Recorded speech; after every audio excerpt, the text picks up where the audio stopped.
Starting an e-commerce business in 2025 comes with a whole load of new opportunities, but also a ton of challenges. In this video, I'll be sharing 5 key tips for launching your e-commerce brand in 2025 and what to consider. This is based on the lessons learned I've personally learned running my own brand. Hey, I'm Ishani. I'm the founder of an e-commerce brand called Luna London, focusing on beauty and wellness. Subscribe if you're interested in following my journey of growing my e-commerce brand, diversifying my income, and finally, hopefully, being self-employed. With that out the way, let's dive into tip number 1. So, tip number 1 is to validate your idea before you invest too much. This is something I personally didn't do with my brand, and I would definitely, in hindsight, I think it's just so smart. I've seen brands like Odd Muse and I think Tala, but definitely a lot of the fashion brands is what they would do is launch a pre-sale list or a wait list to be able to gauge demand before investing in a ton of stock. So for me, why it was different was I was making candles myself. So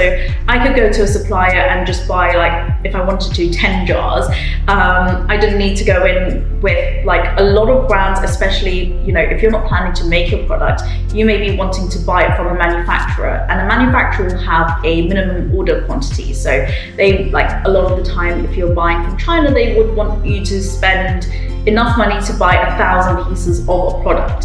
So it's a huge amount of investment to go in. And for example, if you're a fashion brand, you're gonna want it in different sizes. So it really can get out of control and you can invest so much money before you've even started. So I would definitely recommend, if you are in a position where you're dealing with manufacturers who have minimum order quantities, to go ahead and launch a pre-sale list or to have a wait list to be able to gauge that demand. By doing this, you're essentially testing the market to see hey, is this worth my time? Should I be investing more? Maybe it might be also an issue of your marketing. Are you pitching the product to the right people? Are the right people actually even seeing your product? So it's definitely a good way to suss out what's happening and the health of your business early on. In this early stage, I would also recommend maybe creating TikToks or Instagram Reels or stories just to kind of document how you're developing your idea, because in that way you can also get feedback from people in real time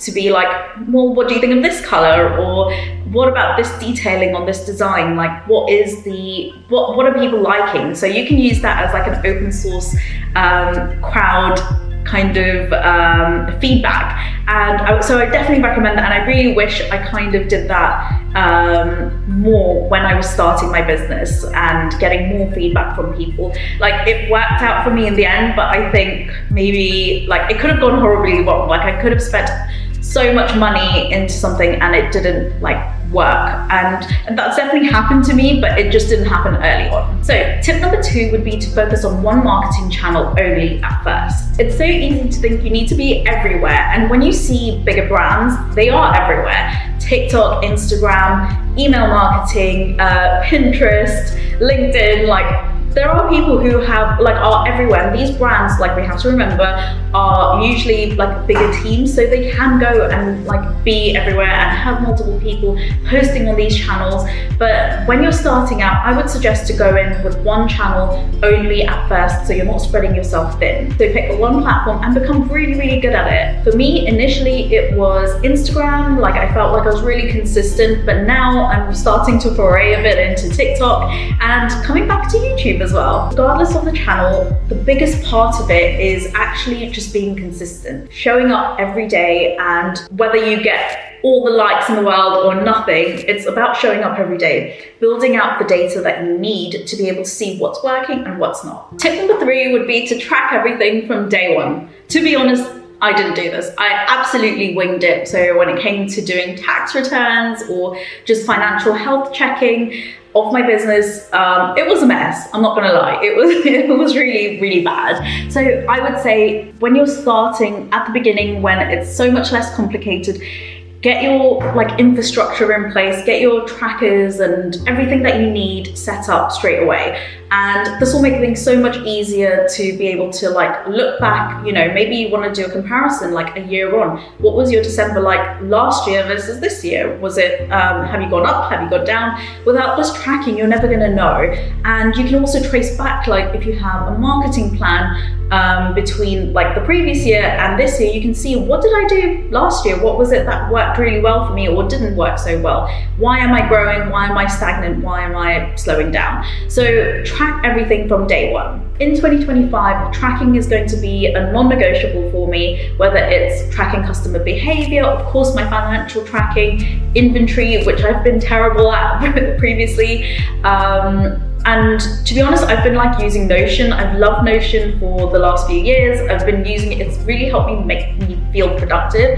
And yeah, I just want to have everything in one place, because when I was tracking things, I would like start a Google Sheet on one place and then do something somewhere else, and it was just getting a bit messy. So I would suggest like having everything in one place and making it easy for yourself. If you're interested, I can go ahead and share like what I'm using, but definitely start tracking from the beginning. You know, like I mentioned, financials, marketing, your social media metrics, inventory, so you're like not panicking at the last minute to figure out like, do you have enough stock of something? And I would say those are the 4 main things, if it was 4 that I mentioned. But yeah, I'll do a whole video on tracking as well. I think that might be super helpful. I'm really into it at the moment. But the idea of tracking is basically so you're able to make data-driven decisions rather than emotional decisions.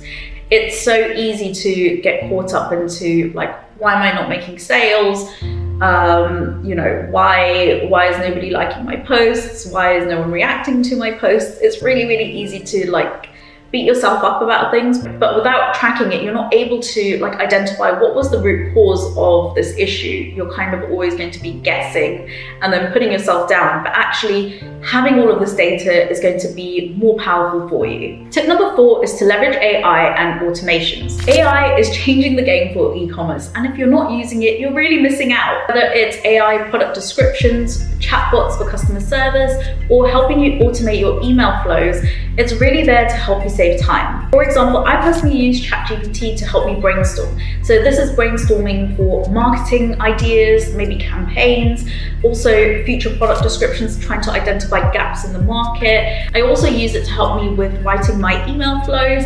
I personally get really bored with writing emails, and it's really helped me. So what I would say is to use it. I personally don't just take everything out as soon as, you know, ChatGPT spits it out and I'll just copy and paste it. I don't do that. I would say you want it to still be refined. You want it to sound like your brand. You want it to sound like the tone of your brand. So I wouldn't go and just, you know, completely copy and paste it directly.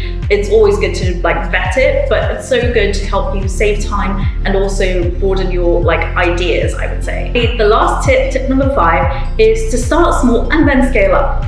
It's so tempting to launch with a full, beautiful website, 10 different products, and have all the bells and whistles in check. But in reality, when you're starting out, you don't need to do that. Not only will it cause unnecessary burnout, but it's also a very big investment.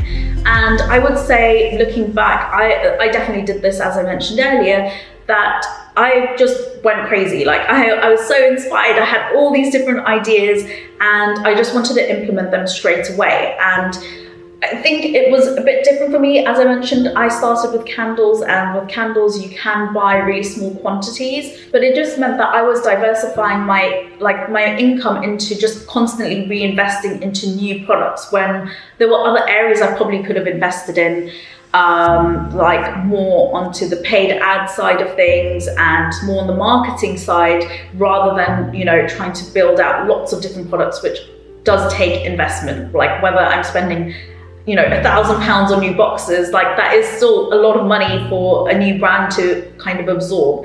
So I would definitely say that just try and start with 1 to 3 products max.